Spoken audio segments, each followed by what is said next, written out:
In 1902, while on a military mission in Central Africa, a German army captain named von Beringe shot and killed two mysterious creatures.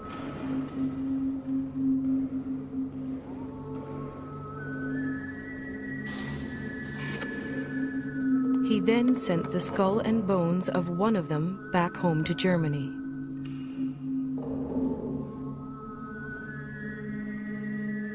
That creature has been luring people back to Central Africa ever since.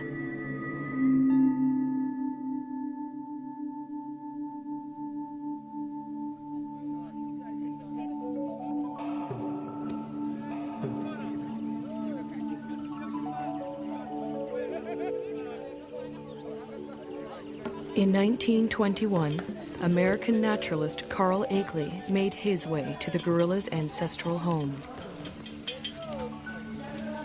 The Virunga volcanoes, in what was then the Belgian Congo. Akeley brought a movie camera to document his visit, and a little girl to help prove Africa wasn't such a dark continent.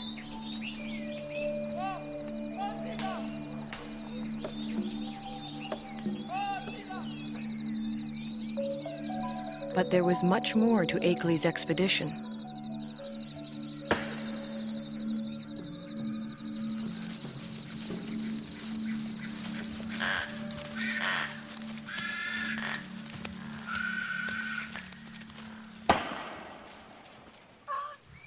Akeley had come to collect mountain gorilla specimens for exhibit in New York.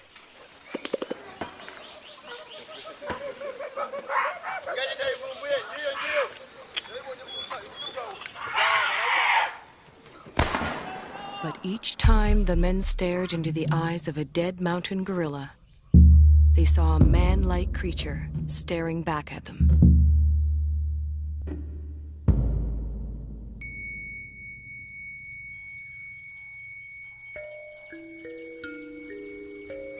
Akeley decided the killing must end. He urged Belgium's King Albert to make a permanent sanctuary of the gorilla's home.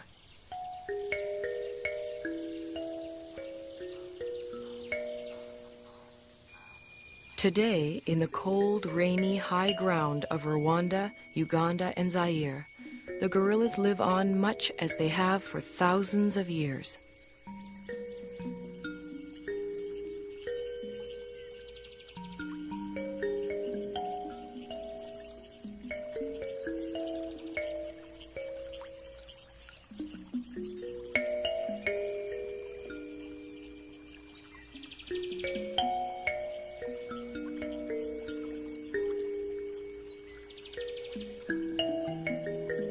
Only now their mountain home is tiny and isolated, pressed in on all sides by people and farmland.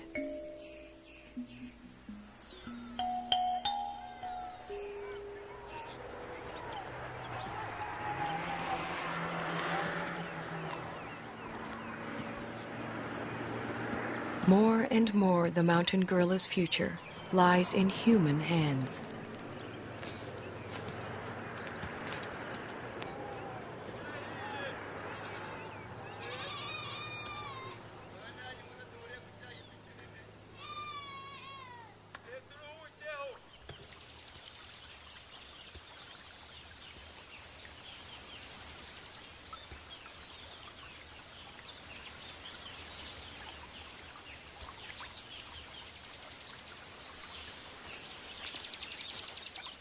American field biologist George Schaller was the first person to study mountain gorilla behavior.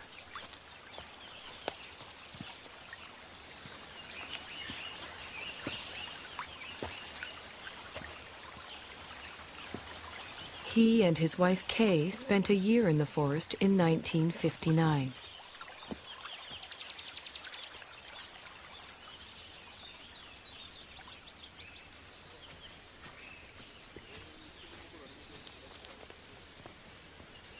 A number of other scientists have followed, among them current director of the Karasaki Research Center, Diane Doran. Hi. Hi, you made it. Good to see you. Hi. Hi, nice to see you. You made it just in time. The patrol's going out, and I was going out to see gorillas with Barabagwiza. Would you like to come along? Wonderful. Great. Okay. Tugende. Tendagwiza.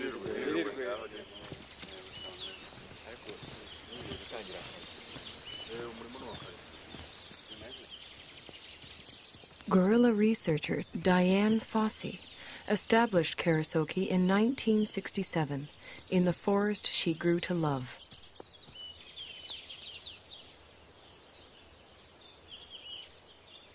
For Schaller, too, the forest became an enchanted place.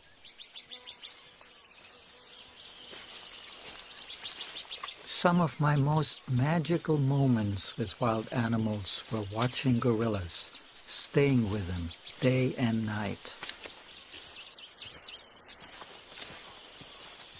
I used to do all my own gorilla tracking.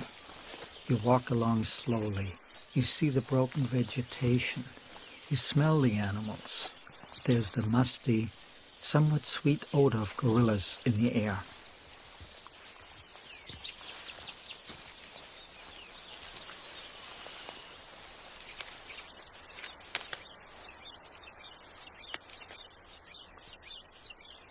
When you follow them hour after hour, you adapt to their rhythm of doing things.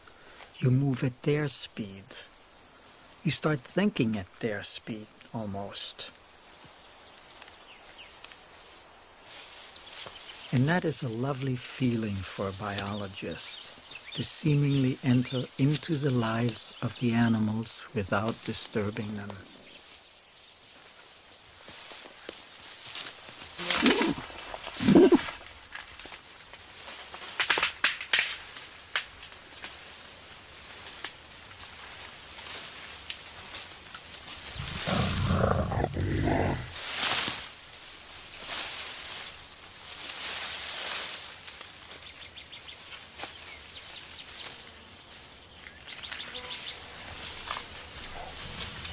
When approaching the animals, scientists try not to be too quiet. Mountain gorillas like to know when people are near.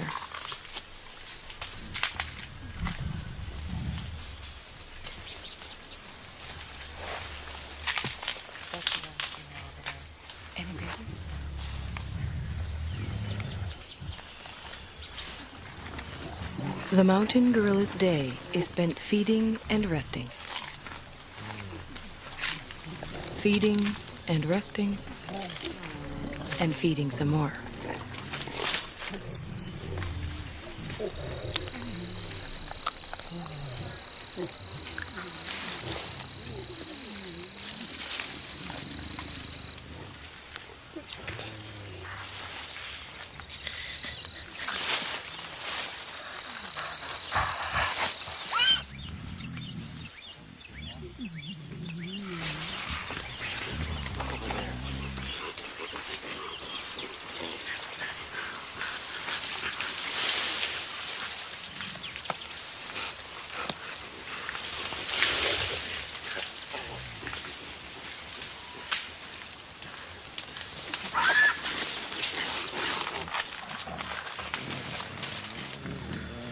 There are only a few hundred mountain gorillas left in the world. Most live as part of a family. The father and protector of this family is the male silverback, Umagumi. He acts as a magnet for the group. The females gather around him. Their infants and offspring gather around them.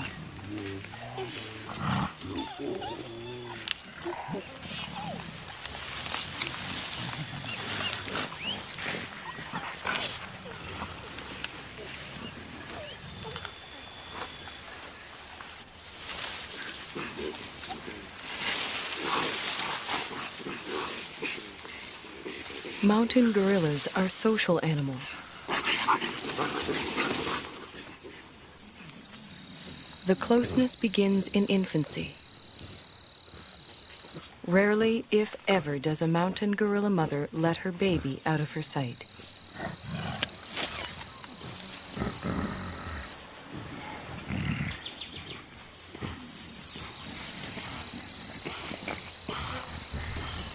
The baby, for his part, likes nothing better than to make contact with the other members of the group.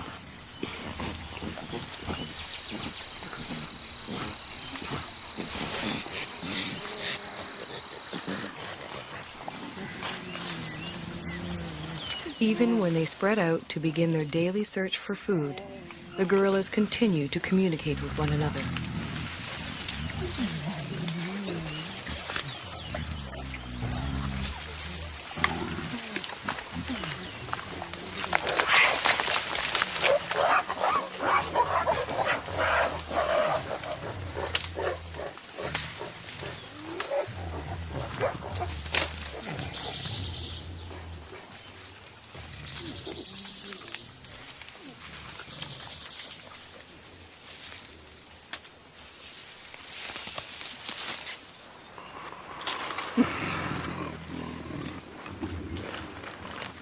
While the adults devote most of their waking hours to foraging for food, the youngsters devote most of theirs to play.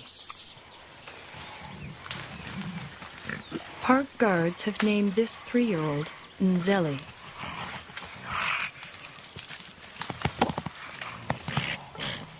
They call his friend Imvura.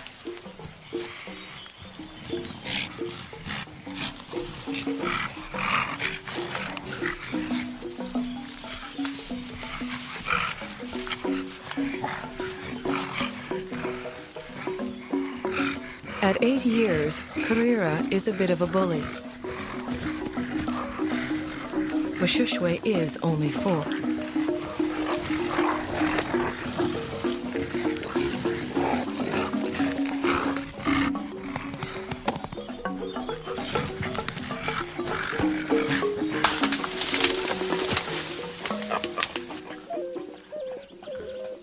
The games they play help the youngsters determine their status in the group.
Childhood can last anywhere from 8 to 12 years, but the gorillas' need to maintain their status never seems to end.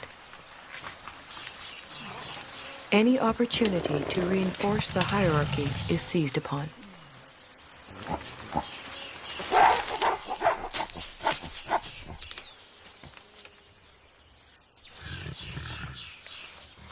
Then comes young adulthood.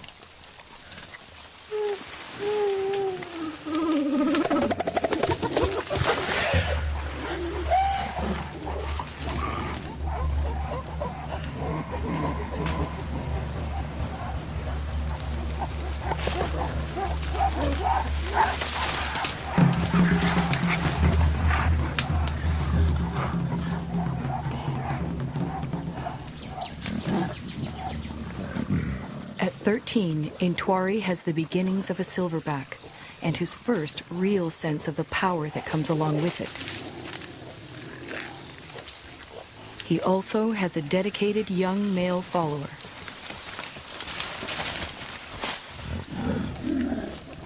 But what Intwari really wants is the attention and allegiance of the females in the group.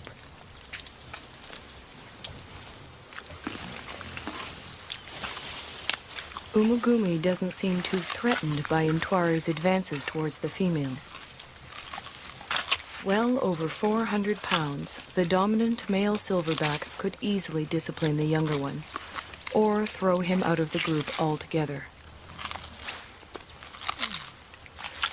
For now, Umugumi seems content to focus on the local vegetation, of which he eats some 50 pounds a day.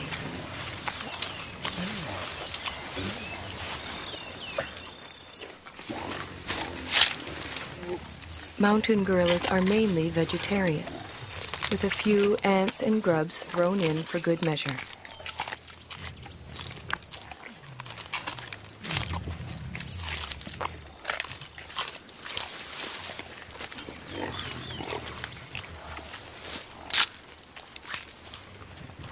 Their staple diet includes a bitter, stinging mixture of thistles, nettles, goosegrass, bamboo, and wild celery.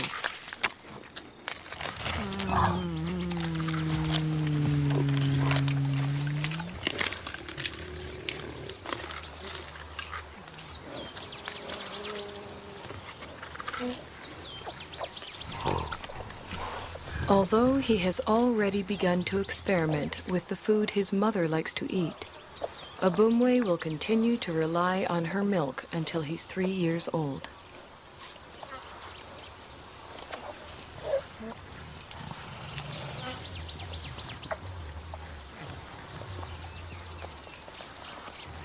By the time he's 4, Abumwe will be strong enough to forage on his own.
Mountain gorillas are generally well adapted to the world in which they live.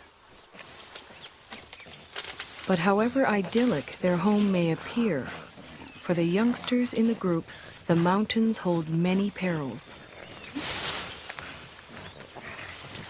Many newborns simply don't survive.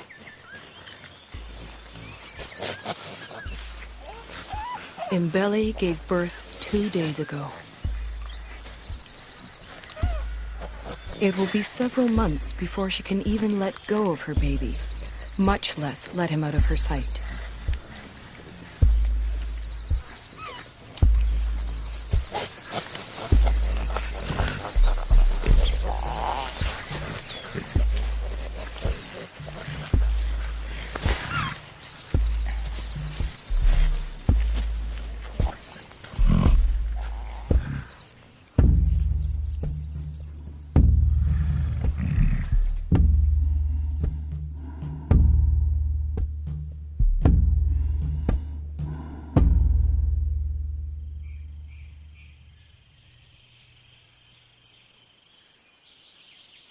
The mountain gorillas are more vulnerable than they know.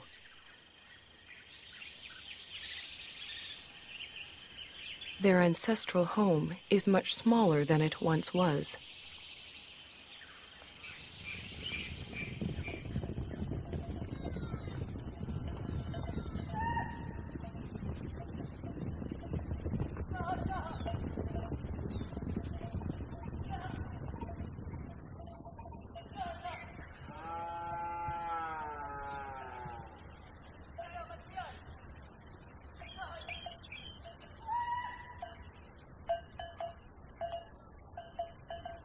All around them, human activity is increasing.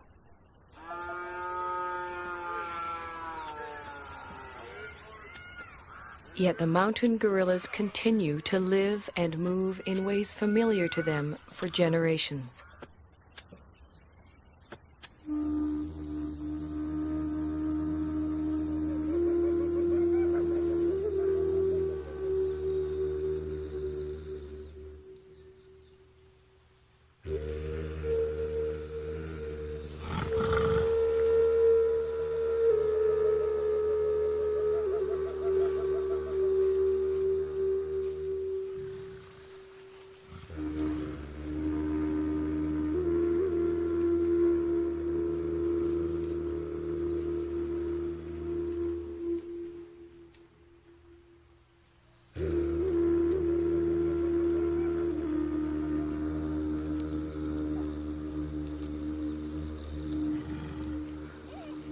They do not distinguish between thistles and meadows that are inside the park and thistles and meadows that are outside it.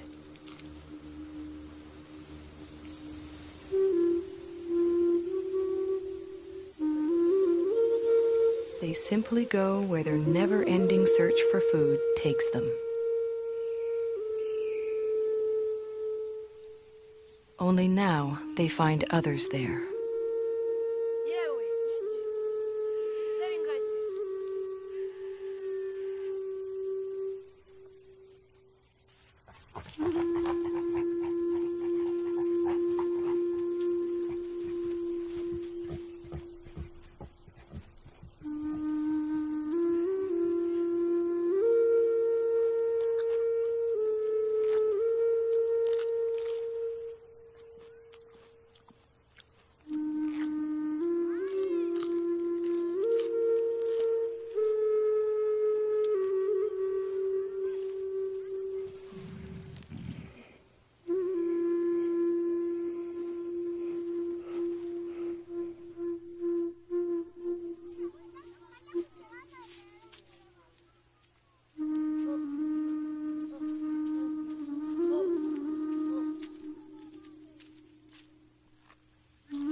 Both the mountain gorillas and their forest sanctuary now receive official protection.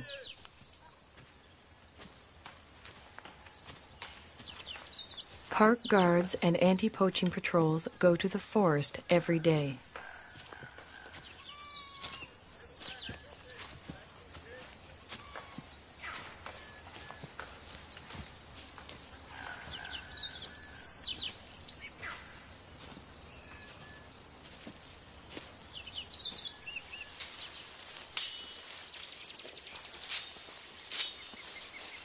To protect the gorillas and all the other wildlife, the patrols search for and destroy snares that local hunters have set for game.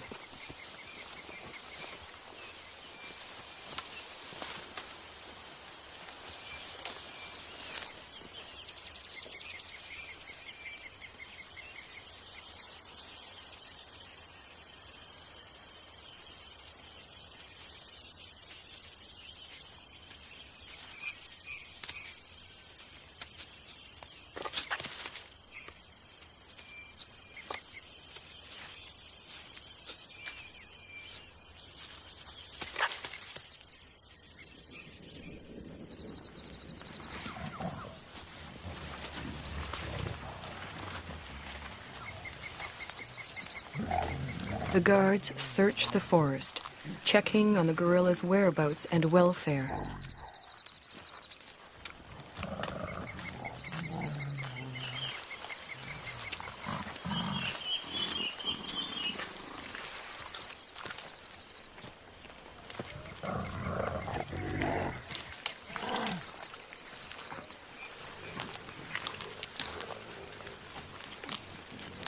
The same guards who name the mountain gorillas at birth follow their progress for years, watching as the gorillas grow to maturity.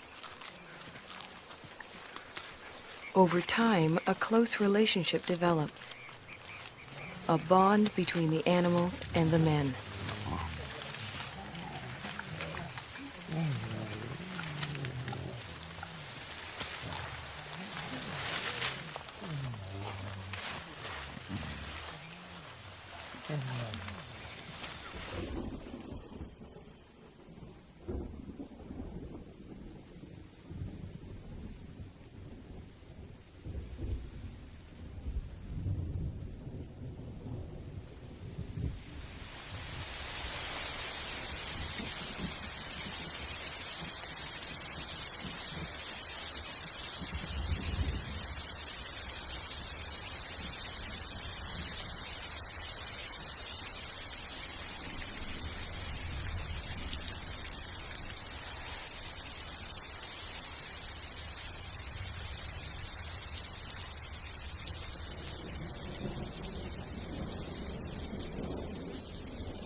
Almost every day it rains.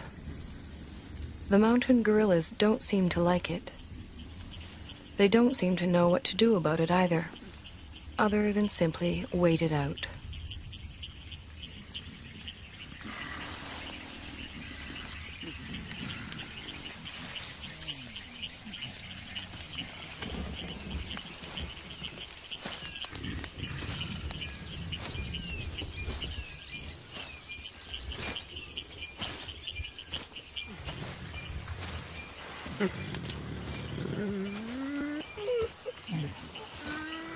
At least the rain provides them with a rich supply of food.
After feeding, the family gathers around the silverback, Umagumi. While the adults rest, the youngsters play.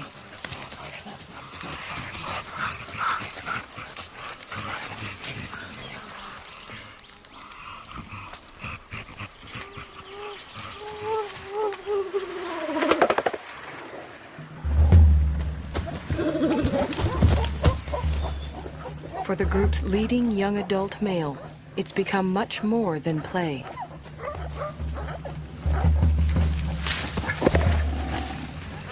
Left unchecked, Intwari's newfound strength could eventually tear the group apart.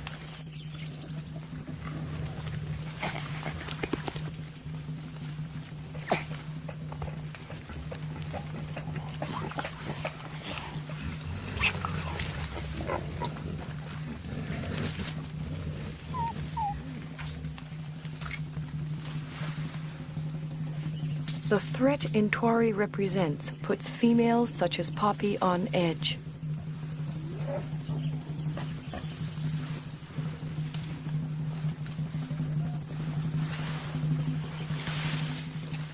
Determined to get some kind of reaction from the others, Intwari bites into an inedible plant and contemplates his next move.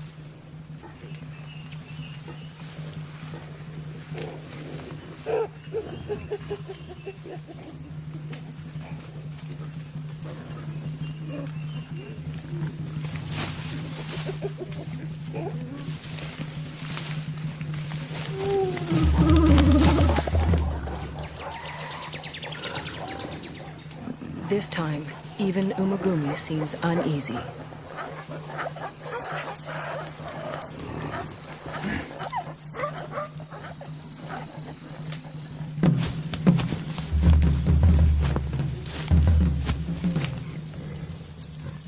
Intwari is presenting himself as their new leader, but the females don't see it that way.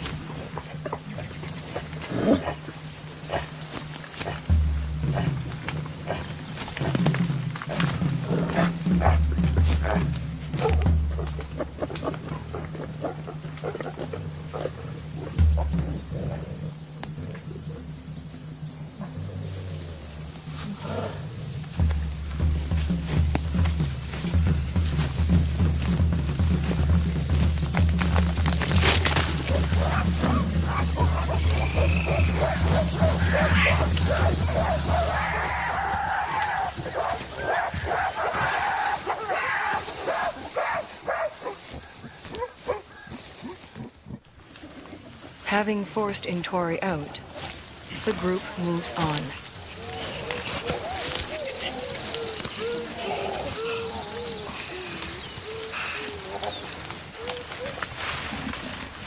Before she joins them, Poppy, still vibrating with excess energy, vents it on the first young male she can find.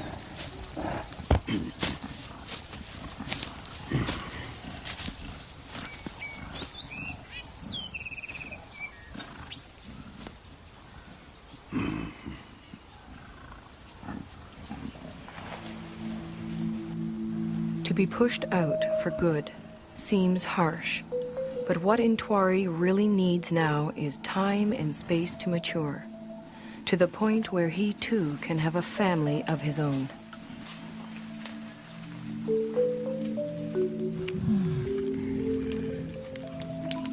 The next few years are critical for Intwari.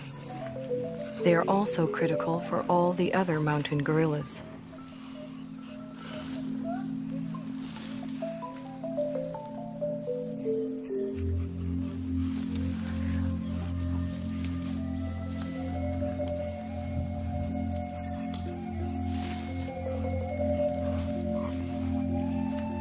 Whether the outside world will allow Intwari and the others the time and space they need is an open question.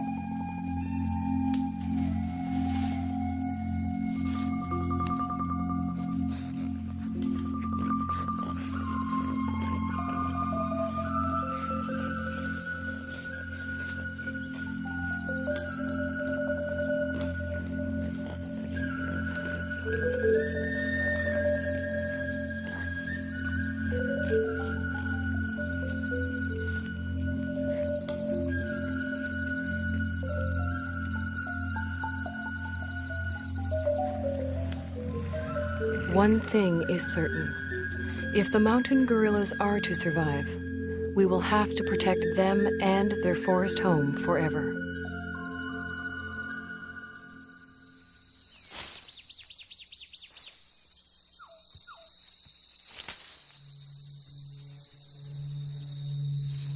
If we ever turn our backs, they'll be gone.